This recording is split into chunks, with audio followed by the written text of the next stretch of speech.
வணக்கம்.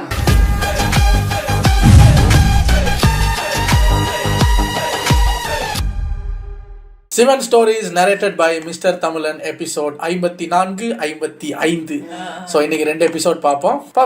ஒன்றும் ரொம்ப பேசுறதுக்கு இல்லை, டைரெக்டாக நம்ம கதைக்குள்ள தாவிரலாம். இது ஒரு 13+20 மினிட்ஸ் வீடியோங்கிறதுனால டக்குன்னு பார்த்துட்டு ரெடி.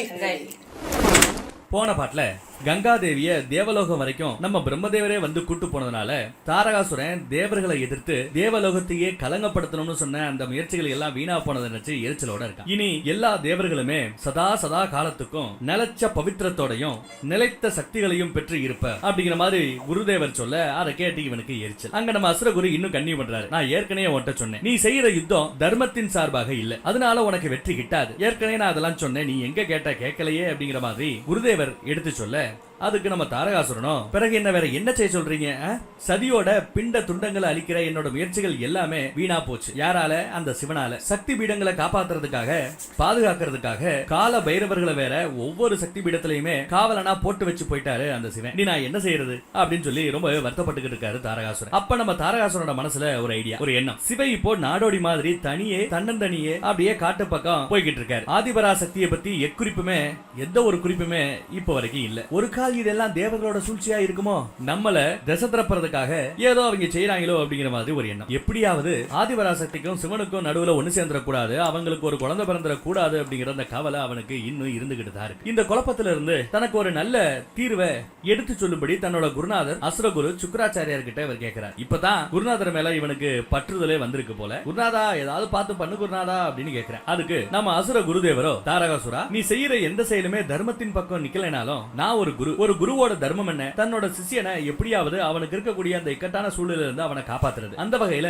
நீ தர்மத்தின் பக்கம் நிக்கல அப்படின்னா கூட உன்னை காப்பாற்ற வேண்டியது எனது தர்மமாகிறது, எனது கடமையாகிறது. அதனால நான் உனக்கு உதவி பண்றேன், ஒரு ஐடியா பண்றேன் அப்படின்னு யோசிக்கிறார். ஒரு நீண்ட கால சிந்தனைக்கு அப்புறம் பக்கத்திலே இருந்த சக்ரி அப்படிங்கிற அந்த அடியால கூப்பிட்டு, சக்ரி அசுரா நீ ஒரு அழகான அப்சரையாக மாறணும், ஒரு பொம்பளை புள்ள வேஷத்துக்கு மாறணும், மங்களகரமா அழகா இருக்கணும். அந்த அழகோட நீ இந்திரலோகம் போகணும். இந்திரலோகத்துல இருக்கிற தேவ கன்னிகை கூட நீயும் நடுவுல ஒரு பொண்ணு மாதிரி கலக்கணும். தேவர்கள் சிவனை பத்தியோ ஆதிபராசக்தியை பத்தியோ ஏதாவது திட்டம் தீட்டினா, இல்ல அவங்கள பத்தி ஏதாவது செய்தி உனக்கு தெரிஞ்சது அப்படின்னா உடனே வந்து என்கிட்ட சொல்லணும். இதன் மூலமாக தேவர்களோட சூழ்ச்சி ஏதாவது இருந்தா, திட்டம் ஏதாவது இருந்தா அதை நம்ம தெரிஞ்சுக்கலாம் அப்படின்னு ஒரு சூப்பரான ஐடியாவை எடுத்து சொல்றாரு நம்ம குருதேவ சுக்கராச்சாரியார். இந்த பக்கம் நம்ம சிவன் பார்த்தா ஒரு நாடோடி மாதிரி நடந்து போயிட்டே இருக்கார். சிவன் இப்படி காதல் தோல்வியில, கல்யாண தோல்வியில, மனைவியை இழந்த அந்த துக்கத்துல ஒரு நாடோடி மாதிரி, ஒரு பித்தன் மாதிரி, ஒரு சித்தன் மாதிரி சுத்தி திரியறத பாக்குற இந்திரலோகத்துல இருக்கிற தேவ கன்னிகளோ சிவனோட இந்த நிலைமையை எண்ணி ரொம்பவே வருத்தப்படுறாங்க. மகாதேவரோட இந்த கவலையை போக்கக்கூடிய ஏதாவது ஒரு தீர்வு, ஒரு ஐடியா யாருக்குமே இல்லையா அப்படிங்கிற மாதிரி சொல்லி வருத்தப்பட்டுக்கிட்டு இருக்காங்க. அப்ப நம்ம இந்திரதேவர் அங்க இருக்காரு. அவர் சொல்றாப்ல,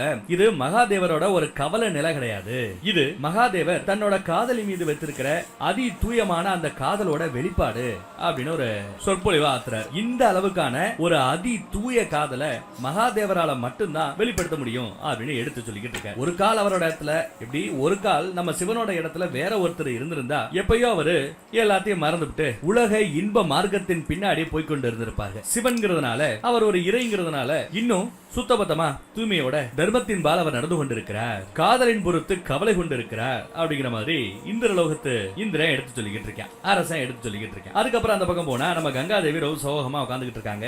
கங்காதேவி கிட்ட போய், என்னம்மா ஏமா இப்படி சோகமா உட்காந்துக்கிட்டு இருக்க, ஒரு மாதிரியா இருக்கே அப்படின்னு கேட்டா, எனக்கு இனம் புரியாத ஏதோ ஒரு உணர்வு எனக்கு ஏற்படுவதாக கங்காதேவி சொல்றாங்க. இப்போ நம்ம சிவன் அளவுக்கு அதிகமா காதலை கொட்டி வச்ச, பாசத்தை கொட்டி வச்ச நம்ம சதிதேவி உசுரோட இல்ல, இறந்துட்டாங்க. அப்படி இறந்து போனதுக்கு பிறகும் கூட சதி மீது சிவன் வச்சிருக்கிற அந்த காதலால எனக்கு சதிதேவி மேல பொறாமையே இருக்கு, அவங்க இறந்துட்டாங்கன்னாலும் அவங்க மேல எனக்கு பொறாமையாக இருக்கிறது அப்படின்னு சொல்லி எடுத்து சொல்லிக்கிட்டு இருக்காங்க கங்காதேவி. இறந்து போன சதிதேவி ஒரு மிகுந்த பாக்கியசாலி. அவருக்கு மனிதர்களோட காதலுக்கு அப்பாற்பட்டு இறைவனின் மீது காதல் ஏற்பட்டது. அந்த காதலும் கைகூடியது. சதி செத்து போனதுக்கு பிறகு சிவன் இப்போ வேற யாரையுமே காதலிக்கவும் மாட்டேன், கல்யாணம் பண்ணிக்கவும் மாட்டேன்னு வைராக்கியமா இருக்கிறாப்ல. ஆனா நான் ஒருவேளை சதியோட இடத்துல இருந்திருந்தா கண்டிப்பா என் உசுரை விட்டுருக்க மாட்டேன், என்ன நடந்தாலும் தற்கொலை முயற்சி மட்டும் பண்ணிருக்க மாட்டேன், சிவனோட சேவையிலேயே என்னோட வாழ்க்கையை கழிச்சிருப்பேன் அப்படிங்கிறாங்க நமக்கு.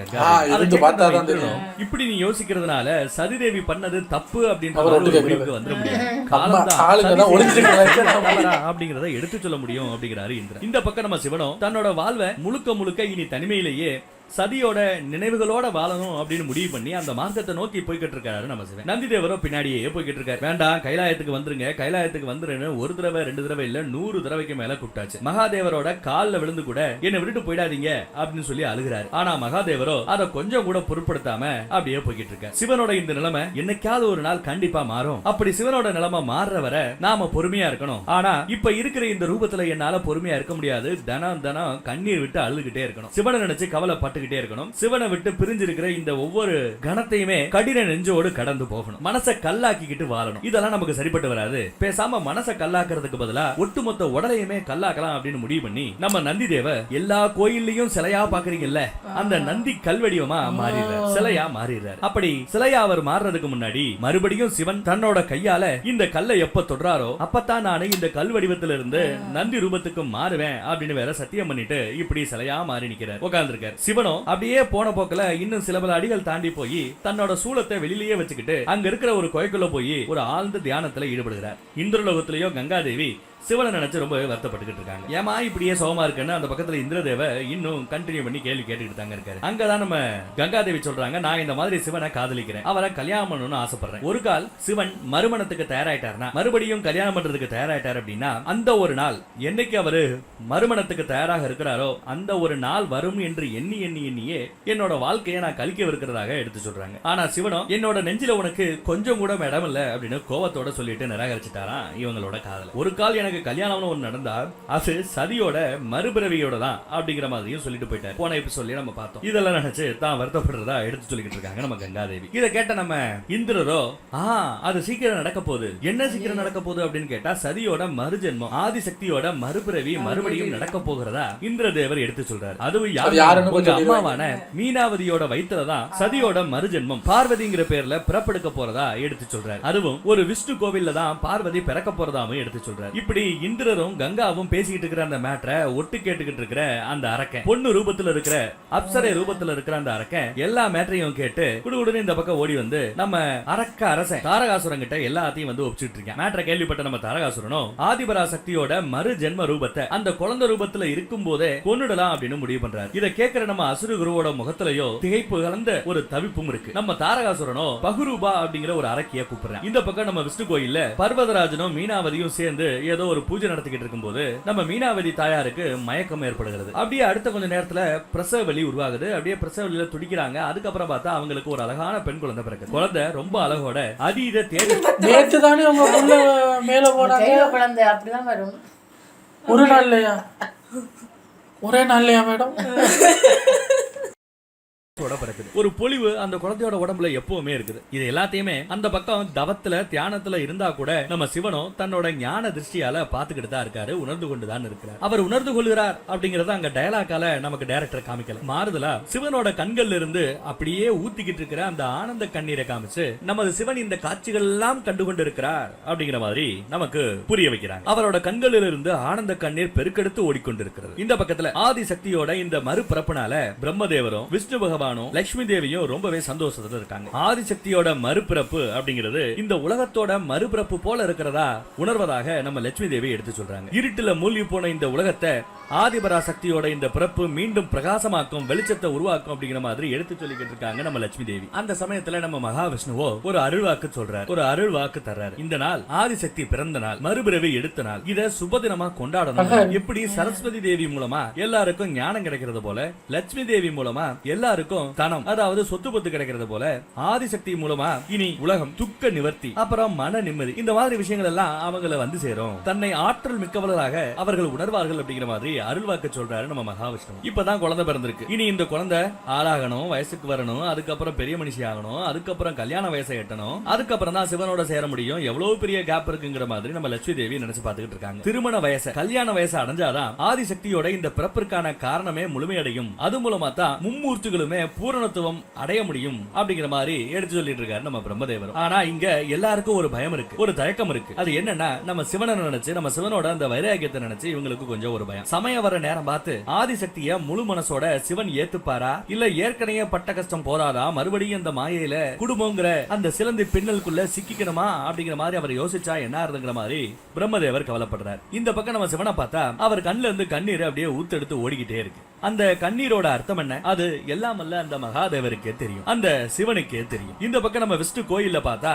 ஆதிசக்தியோட இந்த பிறப்ப ஆடலோட பாடலோட எல்லாரும் கொண்டாடிக்கிட்டு இருக்காங்க. அங்கதான் அந்த அரக்கி பகுரூபா தாரகாசுரனால ஏவப்பட்ட அந்த அரக்கி வந்து நிக்கிறா. தாரகாசுரன் சொன்னதெல்லாம் நினைச்சு பாக்குறா. போயும் போயும் ஒரு பிறந்த பச்சை குழந்தைய போய் கொல்றதுக்கு என்ன மாதிரி ஒரு சக்தி படைத்த ஒரு அரக்கியை அனுப்புறாரே அப்படிங்கிற மாதிரி யோசிக்கிறா. சுக்கராச்சாரியா சொன்னதையும் நினைச்சு பாக்குறா. அந்த குழந்தை சாதா குழந்தை இல்ல, அது ஆதிசக்தியோட சொரூபம். ஒருவேளை நீ அந்த குழந்தையை அழிச்சிட்டேன்னா, அதன் மூலமா தாரகாசுரனோட அந்த மரண பயத்தை போக்கிட்டேன்னா, அது உன்னோட மிகப்பெரும் பாக்கியம் அப்படின்னு நம்ம சுக்கராச்சாரியா எடுத்து சொன்னதை அவன் நினைச்சு பாக்குறா. இதெல்லாம் மனசுல நினைச்சுக்கிட்டே அந்த குழந்தைய பாக்குறா. குழந்தை கூட அப்படியே மைண்ட் வாய்ஸ்லயே பேசுறா. ஒரு கால் நீங்க அந்த ஆதிசக்தியோட மறுபிறவியா இருந்தா என் மனசுல இப்போது இருக்கிற அந்த ஆசையை நிறைவேற்றி வைக்கிறதா எனக்கு நீங்க வரமளிக்க வேண்டும் தாயே அப்படிங்கிற மாதிரி கேக்குறா. இந்த பக்கம் பர்வதராஜனை யாரோ ஒருத்தர் வந்து பார்த்து பேசிட்டு போறாரு. அவரு பார்த்து பேசிட்டு போனதுக்கு அப்புறம் ராஜாவோட மனசுல ஏதோ ஒரு கவலை, ஒரு மாதிரி இருக்காப்ல மனுஷன். குழந்தை எவ்வளவு அழகா பிறந்திருக்கு, எவ்வளவு தேஜஸோட பொலிவோட பிறந்திருக்குன்னு அப்பாவும் அம்மாவும் பேசிக்கிட்டு இருக்கும்போது அப்பாவோட முகத்துல இருக்கிற அந்த கவலை குறித்து மீனாதேவி விசாரிக்கிறாங்க. பர்வதராஜன் கிட்ட ஏன் கவலையா இருக்கீங்கன்னு கேக்குறாங்க. அதற்கு நம்ம பர்வதராஜனும் அதே பழைய கதையை தான் சொல்றான். என்ன பழைய கதை, என்ன அதே பழைய கதை, அதெல்லாம் நமக்கு தெரியாது, பட் அந்த அம்மாக்கு தெரியும். ஒண்ணுமில்ல, இவரோட ராஜ்யத்தை நாகராஜா அப்படிங்கிற ஒருத்தன் ஆக்கிரமிப்பு பண்ண நினைச்சுக்கிட்டு இருக்காங்க. அது ஒரு பக்கம் கவலை. இன்னொரு பக்கம் நம்ம கங்காதேவியோ கல்யாணம்னு தனக்கு ஒண்ணு நடந்தா அது சிவன் கூட தான் அப்படின்னு கௌரவத்தோட தெரிஞ்சுக்கிட்டு இருக்கா. ஆனா சிவனும் கங்காதேவி கிட்ட என்ன குறை இருக்குன்னு தெரியல, கங்காதேவியை ஏத்துக்க மறுக்கிறார். அது ஒரு பக்கம் கவலை. இதை நினைச்சுதான் வருத்தப்படுறதா அவர் எடுத்து சொல்லிக்கிட்டு இருக்க. இன்னொரு பக்கத்துல நம்ம பகுரூபா ஆதிசக்தியை அழிக்கிற பொருட்டு அப்படியே அவ ஒரு இன்னொரு ரூபத்துக்கு மாறுறா. அதுவும் யாரோட ரூபம், அந்த குழந்தைய பெத்த தாயோட ரூபத்துக்கு மாறுறா, மீனாதேவியோட ரூபத்துக்கு மாறுறா. ஆதிசக்தியை அப்படியே கையில எடுத்துக்கிட்டு வெளியில போற சமயம் நம்ம பர்வதராஜன் அங்க வந்துடுறாரு. பர்வதராஜன் கிட்ட அவ மாட்டிக்கிறா. என்ன குழந்தைய தூக்கிட்டு போற, என்ன மேட்டர் அப்படின்னு கேட்டா, குழந்தைக்கு நல்ல காத்து வசதி வேணும், அதனாலதான் கொஞ்சம் காத்தாட வெளியில கூட்டிட்டு போறதா சொல்றா. சொல்லிட்டு குழந்தைய வெளியிலயும் கூட்டியும் போயிடுறா. இவர் அதுக்கப்புறம் உள்ள வராரு. ரூமுக்கு வந்த பிறகுதான் தெரியுது பர்வதராஜனுக்கு குழந்தைய தூக்கிட்டு போனது வேற யாரோ அப்படிங்கிறது. உடனே பர்வதராஜன் தன்னோட சேனையை அனுப்பி அந்த பொண்ணை தேடி கண்டுபிடிக்காம ஒரு ஆர்டர் போடுறாரு. அதுக்குள்ள அந்த பகுரூபாங்கிற அரக்கியோ குழந்தைய தூக்கிட்டு போய் தீ கொப்பளிக்கக்கூடிய ஒரு எரிமலைக்கு கொண்டு போய் அங்க தூக்கி போறதுக்காக ரெடியா இருக்கா. குழந்தைய உள்ள தூக்கி போட போறதா சொல்றா. இந்த பக்கம் மீனாதேவியும் பர்வதராஜனும் தங்களோட மகளை தேடிக்கிட்டு இருக்காங்க. மீனாதேவி வேற வழி இல்லாம, என் அப்பனே, என் குல தெய்வமே நாராயணா, என் பிள்ளைய காப்பாத்து அப்படின்னு கதறாங்க. அந்த குரல் வைகுண்டத்துல இருக்கிற நம்ம மகாவிஷ்ணுவுக்கும் சரி, அந்த நாராயணனுக்கும் சரி, பக்கத்திலே இருக்கிற லட்சுமி தேவிக்கும் சரி நல்லாவே கேக்குது. மீனாதேவி கஷ்டத்துல தான் குழந்தைய காப்பாத்து சொல்லி கதறாங்களே, அதுக்கு நீங்க பதில் சொல்ல வேண்டாமா, ஓடோடி போய் என்ன ஏதுன்னு விசாரிக்க வேண்டாமா அப்படிங்கிற மாதிரி கேக்குறாங்க. அதுக்கு நம்ம விஷ்ணுவோ, நான் அந்த குழந்தைய காப்பாற்ற வேண்டிய அவசியம் இல்ல, அந்த குழந்தை யாரு, ஆதிபரா சக்தியோட ரூபம், யாரோட உதவியும் அந்த ஆதிசக்திக்கு தேவையில்லை அப்படின்னு மகாவிஷ்ணுவே எடுத்து சொல்றாரு. இது ஆதிசக்தியோட இனி அவங்க நடத்த போற லீலைகள்ல இதுவும் ஒண்ணுங்கிறார். இதுக்கு பின்னாடியும் ஒரு உன்னதமான ஒரு செயல்பாடு, அதுவும் நம்ம ஆதிபராசக்தி குழந்தை வடிவத்தில் இருக்கும் போதே நடக்கவிருக்கிறதாவும் சொல்றாரு. இப்போ அங்க அரக்கியா போய்கிட்டு இருக்காளே பகுரூபா, உண்மையிலேயே அவ ஒரு அரக்கி கிடையாது, அவ ஒரு அப்சர. இந்திரலோகத்துல இந்திரனுக்கு கீழே வேலை பார்த்துக்கிட்டு இருந்தவ. இந்திரன் கொடுத்த ஏதோ ஒரு சாபத்தின் பேரால அப்சராவா இருந்தவ, தேவ கன்னிகையா இருந்தவ அரக்கியா பகுரூபாவா மாறிட்டா. அப்படி தேவ கன்னிகையா இருந்து அரக்கியா மாறின, அந்த சாபத்தினால மாறின அந்த சாப விமோச்சனத்தை கொடுக்கிறதுக்காக, அந்த சாபத்துக்கான விமோச்சனத்தை கொடுக்கிறதுக்காக தான் ஆதிபராசக்தி இந்த மாதிரி ஒரு லீலையை நடத்தவிருக்கிறதா விஷ்ணு எடுத்து சொல்றார். எரிமலையில அந்த அரக்கி பகுரூபா குழந்தைய தூக்கி எரிமலைக்குள்ள வீசுற வேலையில அந்த குழந்தை பகுரூபாவோட மணிமாலையை பிடிச்சு இழுக்கும். உடனே உங்களுக்கு ஒரு மாதிரி ஆகுது. குழந்தைய பாக்குறாங்க. இருந்தாலுமே பாப்பா, உன்னோட எந்த ஒரு செயலும் என்னை தடுக்காது, இன்னைக்கு உன்னை இந்த எரிமலைக்கு உணவாக்கியே தீருவேன், பஸ்மமாக்கியே தீருவேன் அப்படின்னு சபதம் எடுக்கிறாங்க பகுரூபா. குழந்தைய மறுபடியும் தூக்கி அப்படியே அந்த எரி குழம்புக்குள்ள எரியிற வேலையில கல் தடிக்க போய் குழந்தை விழ வேண்டிய அந்த எரிமலைக்குள்ள இப்ப நம்ம அரக்கி விழ போகிறாள். அந்த சமயம் போனா அப்படின்னு பார்க்காம ஆதிபராசக்தி அவளோட ஒரு துண்டு முடிய மட்டும் அப்படியே பிடிச்சு பகுரூபா கீழே விழாம இந்த குழந்தை காப்பாத்து, நம்ம ஆதிசக்தி காப்பாத்துது. ஆல்மோஸ்ட் சாகர தருவாய்க்கு போய் ஒரு தெய்வீக சக்தியால தான் உனக்கு சாப விமோசனம் கிடைக்கும்னு ஏற்கனவே எழுதப்பட்டது விதி. அதனால இப்போ சாகம் தருவாயில தெய்வ சக்தியால காப்பாற்றப்பட்டு இப்போ இவளுக்கு சாப விமோசனம் கிடைச்சிருச்சு. மறுபடியும் ஒரு அப்சரையா இவங்க மாறுறாங்க. அடுத்து என்ன ஆகும் நெக்ஸ்ட் எபிசோட்ல பாப்போம். தேங்க்யூ. நல்லா இருக்கு அந்த குழந்தை. பாத்தீங்களா பவர? சரி வாங்க அடுத்த எபிசோடையும் பார்த்துருவோம். ரெடி? போன பாட்டுல ஆதிபராசக்தி குழந்தை ரூபத்துல இருக்கும் போதே செஞ்ச அந்த அரக்கியோட சாப விமோச்சன லீலையா பார்த்தோம். ஆனா இந்த பக்கம் இன்னும் குழந்தைய காணமேன்னு நம்ம மீனாதேவியும் பர்வதராஜனும் கவலையோட குழந்தைய தேடிக்கிட்டே இருக்காங்க. அந்த பக்கத்துல எரிமலைக்கு பக்கத்துல இருக்கிற அந்த குழந்தைய நம்ம குருமார்கரான மார்க்கண்டேயர், காசிபமுனி, அப்புறம் நம்ம ததீசி இவங்க எல்லாரும் அந்த குழந்தைய பத்தியும் அந்த குழந்தை பண்ண இந்த லீலைய பத்தியும் பார்த்து ரொம்பவே மெய்மறந்து போறாங்க. மீனாதேவியோ தனக்கு பிறந்த குழந்தை ஒரு தெய்வ குழந்தை, அந்த ஆதிசக்தியோட சொரூபம் அப்படிங்கறத கூட மறந்துட்டு ரொம்பவே கவலையில அழுதுகிட்டு இருக்காங்க. குழந்தை திரும்ப கிடைக்கிற வரை தண்ணி குடிக்க போறது இல்ல, சாப்பிட போறது இல்லன்னு சொல்லிட்டு சத்தியம் பண்ணிட்டு வெயிட் பண்ணிட்டு இருக்காங்க. என் குழந்தைய தூக்கிட்டு போனவன் யாரு அப்படிங்கிற மாதிரி நம்ம மீனாதேவி புலம்புற வேலையில காசிப மகரிஷி அந்த பக்கத்துல வராரு. வந்தவர் சொல்றாரு, பகுரூபா அப்படிங்கிற ஒரு அரக்கி தான் உங்க குழந்தைய தூக்கிட்டு போனதுன்னு சொல்றாரு. உங்க குழந்தைய அழிக்கிறதுக்காக கடத்திட்டு போனவ அப்படின்னு சொல்றாரு. ஆனா ஆதிபராசக்தியோட சொரூபமான உங்க குழந்தை அந்த அரக்கிக்கு சாப விமோச்சனம் கொடுத்து சொர்க்கலோகத்துக்கு திரும்ப அனுப்பிவிட்டதா அந்த சந்தோஷமான செய்தி எல்லாத்தையும் மகரிஷி எடுத்து சொல்லிக்கிட்டு இருக்காரு. இப்ப குழந்தை சேஃபா. பின்னாடியே கையில குழந்தையோட மார்க்கண்டேய முனி அங்க வந்து சேர்றாரு. குழந்தைய பார்த்ததுமே அம்மா மீனாதேவியோ அப்படியே ஓடி போய் குழந்தைய கட்டி தெளிவி தான் குழந்தைய அந்த விஷ்ணு பகவான் காப்பாத்தி விட்டார் அப்படின்னு சொல்லி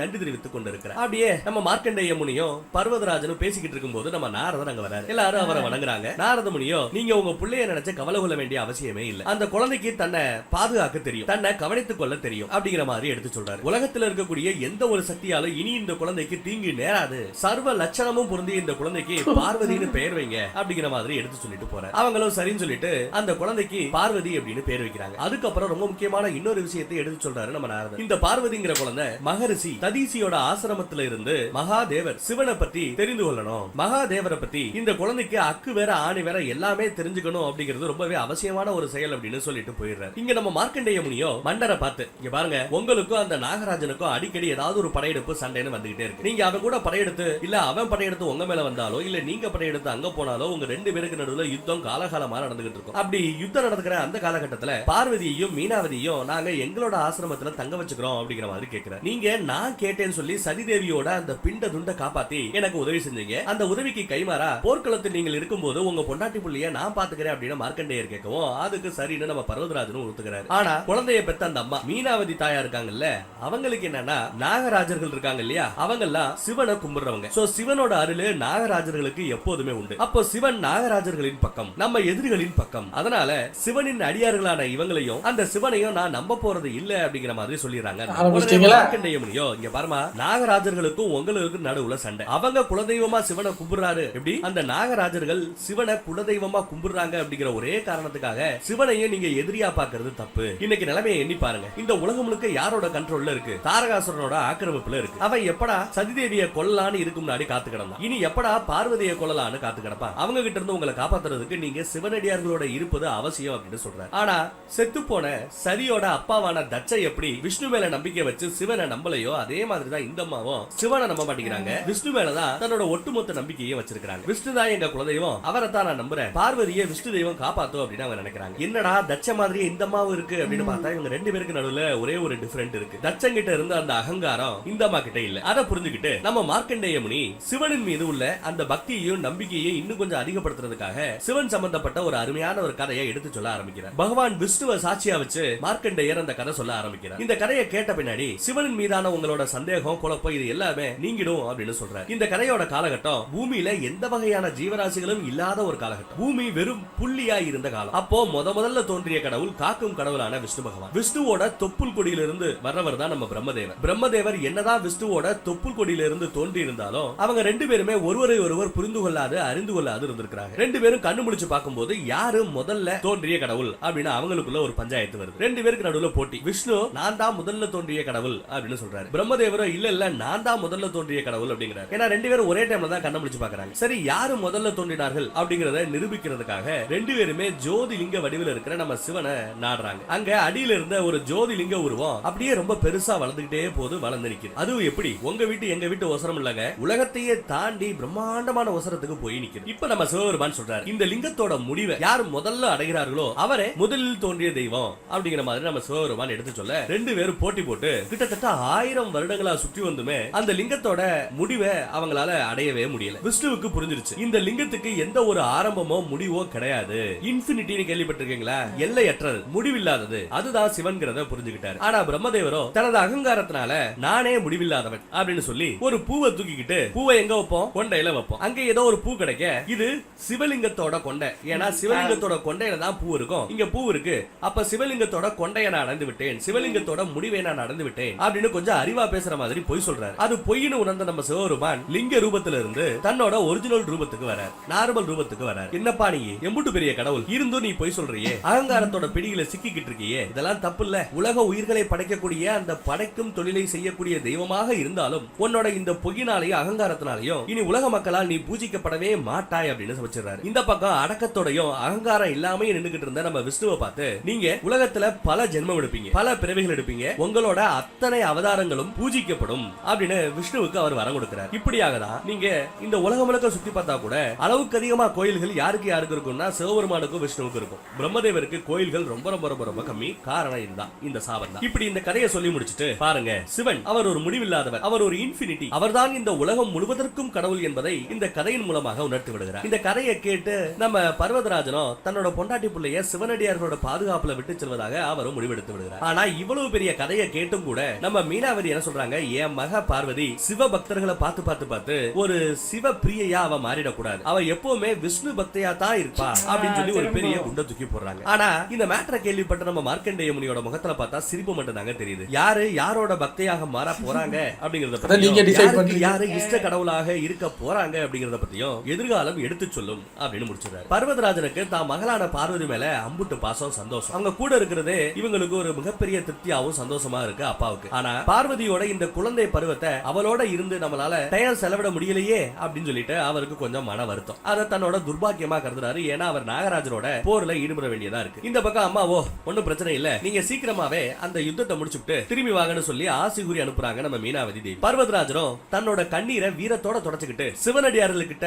ஆசையும் வாங்கிக்கிட்டு போருக்கு புறப்பட்டு போகிறார். மீனாதேவியும் பார்வதி இந்த பக்கம் சிவ குருக்களோட ஆசிரமத்துக்கு போயிடுறாங்க. இப்படியே பல காலம் உருண்டோடி போய்கிட்டே இருக்கு. ஆதிபராசக்தி பார்வதிங்கிற பேர்ல சிவனடியார்களோட ஆசிரமத்துல இப்படியே வளர்ந்து வந்துகிட்டே இருக்காங்க. இந்த பக்கம் நம்ம சிவனும் தன்னோட தியானத்திலேயே முழுமையா ஆழ்ந்து போய் இருக்கிறார். இந்த பக்கம் சிவனை விடுத்து நம்ம நந்தியும் கல்லாவே கிடக்கிறார். சிவனும் சூலத்தை வெளியிலேயே விட்டு போனார்ல, அந்த சூலத்தை சுத்தி ஒரு பயங்கரமான சூறாவளி காத்து வீசுது. அந்த காத்தோட வீச்சுல சூலத்துல கட்டி இருந்த சிவனுக்கு ரொம்பவே பிடிச்ச ஒரு மியூசிக் இன்ஸ்ட்ருமெண்ட் இருக்கும், டமருன்னு சொல்லுவோம், அது கீழே விழுந்து நிலத்துல புதைஞ்சு போகுது. அந்த பக்கம் ஆசிரமத்துல நம்ம ஆதிபராசக்தி ஒரு அழகான விளையாட்டு குழந்தையா மணல்ல விளையாடிக்கிட்டு இருக்காங்க. என்னமா மணலே விளையாண்டுட்டு இருக்க, வாமா அப்படின்னு சொல்லிட்டு அம்மா மீனாவதி மணல்ல இருந்து பார்வதியை கூட்டி வந்த பின்னாடியும் கூட இந்த குழந்தைய அந்த மணல் மறுபடியும் இங்க வா இங்க வா, மணல் இருக்கிறதா இல்லை அந்த மணலில் புதைக்கப்பட்ட அந்த பொருள் இருக்கிறதா அப்படிங்கிறது நமக்கு தெரியல. மீனாவதியும் மணல்ல விளையாடாத அப்படின்னு சொல்லி குழந்தை பார்வதியை ஆசிரமத்துக்குள்ள கூட்டிட்டு போயிடுறாங்க. ஆசிரமத்துல நம்ம மீனாதேவி விஷ்ணுவோட பூஜைக்காக சந்தனத்தை கரைச்சு கொண்டு இருக்கிறாங்க. சந்தனம் யாருக்கு இஷ்டமானது? மகாவிஷ்ணுவுக்கு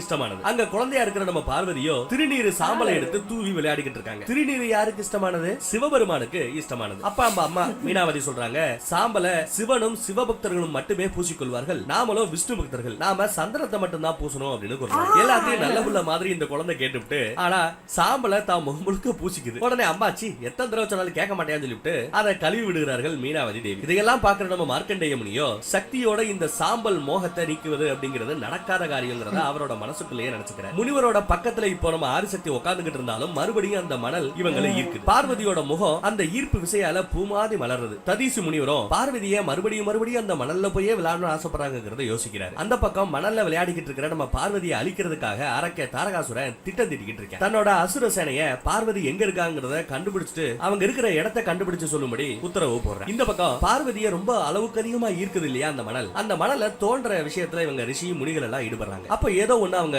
கையில தட்டுப்படுது. பிறகு கை வச்சு அந்த மணல் எல்லாத்தையும் சுத்தி நீக்கி உள்ள என்னதாண்டா கிடக்கு அப்படின்னு சொல்லி எடுத்து பார்த்தா அது அந்த சிவனோட சூலத்துல இருந்து விழுந்த அந்த டமரு. ஆனா அந்த டமருவை அங்க இருக்கிற ஒருத்தரால கூட அசைக்க கூட முடியல, தூக்க முடியல. அதை அசைக்க கூட முடியாதனால கண்டிப்பா அந்த டமரு சிவனோட தான் இருக்கும் அப்படிங்கிற மாதிரி நம்ம குருதேவர் எடுத்து சொல்றாரு. அத சிவனால மட்டும்தான் அசைக்க முடியுங்கிற. அதே சமயம் அந்த டமருவை பாக்குற நம்ம பார்வதியோட முகமோ இன்னும் பூ மாதிரி மலருது. சிவன்கிற அந்த பேரை கேட்டதுமே குழந்தைய பெற்ற அந்த மீனாவதி தேவி குழந்தைய தூக்கிட்டு ஆசிரமத்துக்குள்ள ஓடுறாங்க. சிவன் சம்பந்தப்பட்ட பொருட்களை கூட தொட வேண்டாம் அவங்க நினைக்கிறாங்க. ரிஷிகள் எல்லாம் சாப்பிட்டுட்டு இருக்கும்போது திடீர்னு அந்த பக்கம் அந்த டமருவோட சத்தம் கேக்குது. என்னடா அது? அந்த டமருவை யாராலையும் அசைக்க கூட முடியாது, அதுக்குள்ள இருந்து இப்ப சத்தம் கேக்குதுன்னு எல்லாருக்கும் ஆச்சரியம். குடுகுடன் ஓடி போய் பார்த்தா அவங்களுக்கு இன்னும் ஆச்சரியம். நம்ம பார்வதி தேவியோ வெட்டி அந்த குழிக்குள்ள உட்கார்ந்து யாராலையுமே அசைக்க முடியாத அந்த சிவனோட டமருவை எடுத்து விளையாடிக்கிட்டு இருக்கா. இது எல்லாமே சிவன் தியானத்துல இருக்கும் போதே செய்யக்கூடிய லீலைகளா கூட இருக்கலாம். யாருக்கு தெரியும்? முக்காலமும் உணர்ந்த அந்த சிவனுக்கு மட்டுமே தெரியும். இங்க சிவனுக்கு இஷ்டமான அந்த டமரு எடுத்து அந்த குழந்தை அழகா இசைச்சு விளையாடி கொண்டு இருக்கிறது. அதை பார்த்து நம்ம மீனாவதி தேவிக்கு கோபம் கொப்பளிக்குது. அந்த டமருவை தொடர்றதே பாவம், இருக்கணும், அதை விட்டு எரி அப்படிங்கிற மாதிரி மீனாதேவி சொல்றாங்க. அதை கேட்காம நம்ம பார்வதி இன்னும் அந்த டமருவை கையில் வச்சுக்கிட்டு,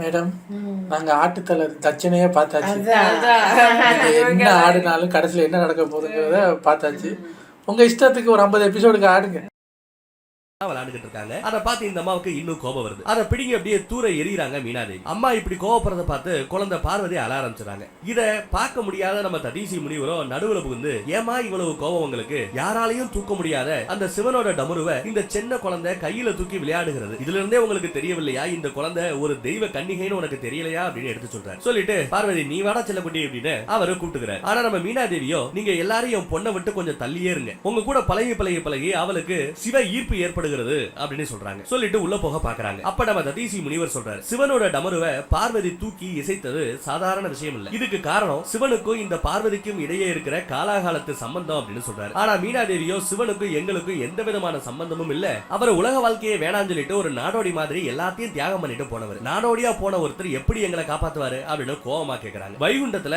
மீனாதேவியோட இந்த செயல்களை எல்லாத்தையும் பார்த்து லட்சுமி தேவி வருத்தப்படுறாங்க. இதே மாதிரிதான் சக்தியோட முன்ஜென்மத்துல சதியோட அப்பனான தட்சனும் செஞ்சுக்கிட்டு இருந்தா, அதனால சிவனும் சக்தியும் பிரிஞ்சாங்க. இப்போ அதே மாதிரி செயல மீனாதேவியும் செய்யறார்களே அப்படிங்கிற மாதிரி சொல்லி வருத்தப்பட, அப்ப நம்ம விஷ்ணு பகவானோ ரெண்டு பேருக்கு இடையேவான அந்த வித்தியாசத்தை எடுத்து சொல்றாரு. தட்சங்கிட்ட இருந்தது தான் அப்படிங்கிற அந்த அகங்காரம், ஆனா இந்த தாய் கிட்ட இருக்கிறது அகங்காரம் இல்ல, அது தாய் பாசம்ங்கிறார். உடனே லட்சுமி தேவி, ஒருவேளை இந்த தாய் பாசமே சிவனையும் பார்வதியும் மீட் பண்ண விடாம அவங்களை சேர விடாம ஒரு தடையா கூட வந்து நிக்கலாம் இல்லையா அப்படின்னு கேக்குறாங்க. உடனே நம்ம விஷ்ணு பகவானோ, தடைகள் இல்லாத காதல் எங்கு இருக்கிறது அப்படின்னு கேட்கிறார். அருமல்ல, தடைகள் இல்லாத காதல் இங்க எங்கு இருக்கிறது அப்படின்னு கேட்கிறார். இந்த தடைகளே சிவ சக்தியோட லீலைகளா இருக்கலாம் அப்படிங்கிறார். என்னைக்கு சிவனோ இந்த சக்தியோ சந்திக்கிறாங்களோ அன்னைக்கு இந்த தடைகள் அனைத்தும் தவிடுபடியாகும் அப்படின்னு சொல்றார். ஆசிரமத்துல கோபத்தோட தன்னோட ரூமுக்கு போற மீனாவதி தேவி, பார்வதி சேகரிச்சு வச்சிருக்கிற சிவனுக்கு பிரியமான ஊமத்தம்பூவு வில்வையில இதெல்லாத்தையும் பார்த்து செம கோபப்படுறாங்க. எதுக்கு உனக்கு சம்பந்தம் இல்லாத இந்த ஐட்டங்களை வச்சுக்கிட்டு இருக்க, எல்லாத்தையும் வெளியில தூக்கி எரி அப்படின்னு சொல்றாங்க. அப்ப பார்வதி மீனாவதியோட சேலையை பிடிச்சு இழுக்கிறாங்க. மீனாதேவிக்கும் புரியுது அது சின்ன குழந்தை தெரியாம செய்யறா அப்படின்னு. ஆனா